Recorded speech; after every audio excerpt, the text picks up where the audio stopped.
High, এখন এই আনারসটা কাটবো। তো আনারস কাটতে খুবই ঝামেলা। ছেলে বলছে এখন খাবে, তো আনারসটাকে কাটি। এই যে আনারসটাকে ছাড়িয়ে নিলাম, এবার এটাকে এইগুলোকে কাটতে হবে।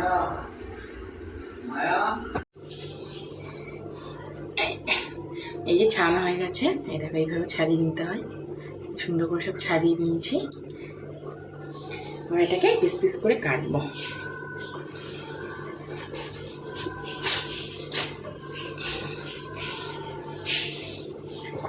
এটাকে সুন্দর করে কেটে নিই।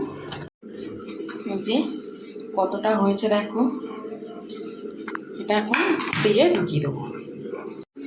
ছেলে খাবে বললো, দু চারটে একটু লবণ মাখিয়ে দিচ্ছি। একটুখানি লবণ মাখিয়ে খেলে ভালো লাগে খেতে, তো দিয়ে দিই। যেহেতু ভাত খাবে রাত্রিবেলা, এই জন্য 4-5 পিস দিলাম।